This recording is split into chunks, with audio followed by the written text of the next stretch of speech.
Vamos a hablar del romanticismo.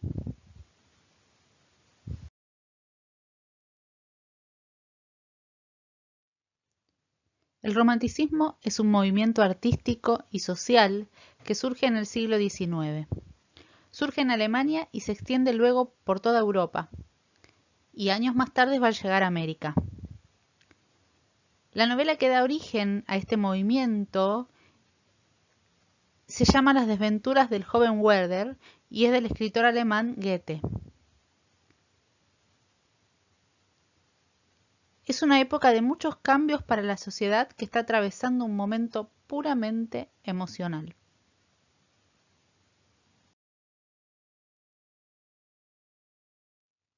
¿Cuáles son las características de este movimiento? Se prioriza el yo, la individualidad. Por lo tanto, es una época de mucha subjetividad y sentimentalismo. Hay una huida de la realidad e irracionalismo. Es decir, que la razón queda a un lado y los hombres empiezan a priorizar los sentimientos, las emociones. Hay también una fuerte angustia existencial, un fuerte sentimiento de nacionalismo. Se busca resaltar todo lo que tiene que ver con la identidad cultural de cada pueblo. Defensa de la libertad y una búsqueda constante de un ideal. Se persigue un ideal en el arte, en el amor, en la política, en la religión. Los románticos buscan un mundo ideal. Y frente a esta búsqueda aparecen dos modelos de hombres distintos. El romántico beligerante, beligerante quiere decir rebelde, persigue un ideal y para conseguir ese ideal rompe las reglas y las normas establecidas. Por eso es rebelde. Y el otro modelo es el romántico depresivo, que también va a perseguir un ideal, pero sabe que no puede alcanzarlo, entonces va a vivir en un constante estado de tristeza y melancolía.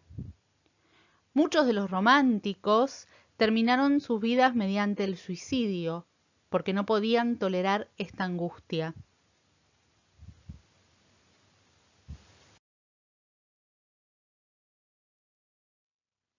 Vamos ahora a las características de la literatura romántica, es decir, a las características de las obras compuestas durante este periodo, durante la primera mitad del siglo XIX, o bien a las características de las obras compuestas en la actualidad que atienden a este movimiento. Porque es un movimiento que persiste. Hay muchos artistas que siguen escribiendo desde esta ideología. Es en esta época donde nace la figura del artista perturbado, el genio loco, el que escribe mediante arranques de inspiración, el que no puede escribir aquello que no siente. Por eso, los artistas priorizan la subjetividad. Todo aquello que les duele, es una época de mucha emotividad, el mundo les duele las injusticias. Entonces, todo eso que les duele lo vuelcan en la obra. Son incapaces de escribir algo que va contrario a aquello que sienten o piensan, por más que le paguen.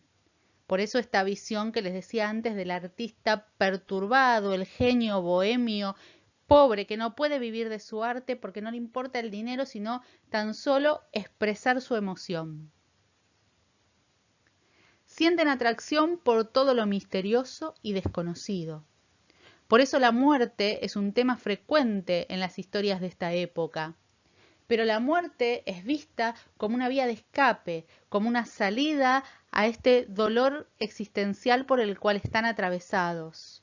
Creen en el alma y el alma se libera después de la muerte y va hacia una vida eterna a conseguir ese ideal que no pudo conseguir en vida.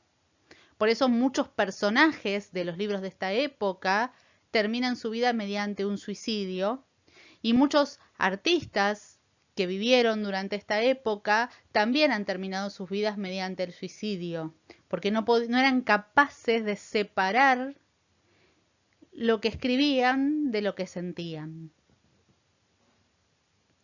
Aparece la literatura de terror gótico. Se narran escenas escabrosas y de ultratumba.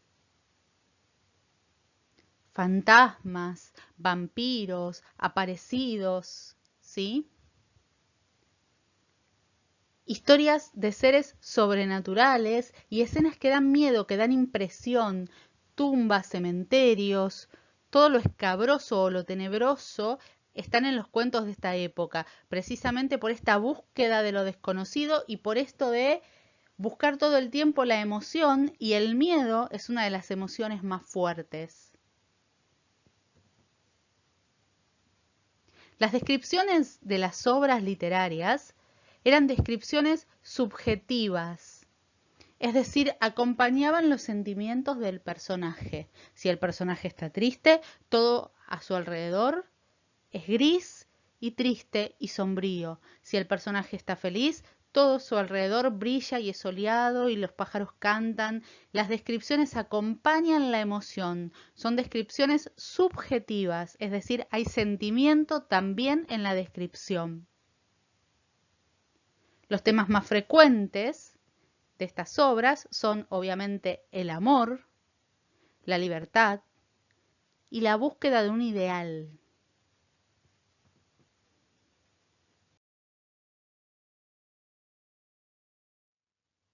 En la literatura van a aparecer dos modelos literarios de mujer. Por un lado, lo que llamamos la mujer ángel, que es la mujer casta, virginal, inocente, pura, que el hombre la quiere para que lo acompañe durante toda su vida y que es capaz de provocar un amor puro, genuino, que tiene mucho que ver con la salvación. Enfrentado a este modelo de mujer está la mujer demonio, que es la mujer que va a utilizar su belleza para llevar al hombre a la perdición. Es una mujer que no tiene nada más para ofrecer que pasión carnal, pero lo logra seducir al hombre, lo pierde y lo lleva al sufrimiento y al error.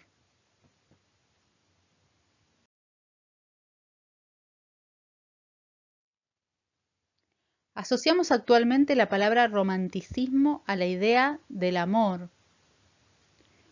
Obviamente en esta época el amor era un tema importante, estábamos hablando de que los artistas priorizaban la subjetividad, es decir, las emociones, los sentimientos, y uno de los sentimientos más fuertes, si no es el más fuerte, es el amor. Obviamente el amor era una constante en las temáticas de las obras de esta época, pero igual de importante era el tema del terror. En esta época aparecen los cuentos de terror, tienen su furor los cuentos de terror.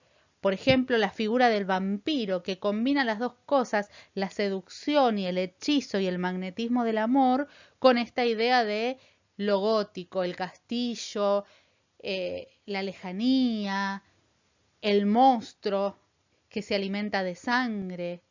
¿Sí? La figura por excelencia de este movimiento literario es el vampiro. Y obviamente, como hablábamos antes, también las escenas de ultratumbas, los cementerios de noche, la oscuridad, los fantasmas, las almas en pena. En todo esto hay que pensar cuando yo escucho movimiento romántico o romanticismo literario. No solamente en la idea del amor, de la historia de amor.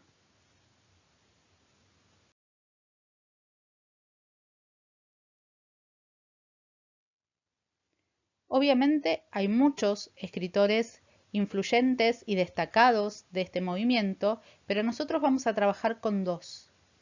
Con el español Gustavo Adolfo Bécquer, que escribió el libro Rimas y leyendas. Nosotros vamos a leer algunas de las rimas que representan a la perfección las características de este movimiento, y también vamos a leer algunas de sus leyendas, que también tienen las características que veníamos mencionando anteriormente del movimiento romántico. Y vamos a trabajar también con el conocidísimo Edgar Allan Poe, escritor norteamericano, escritor de cuentos como El gato negro, El corazón delator. Es el ícono más alto de este movimiento.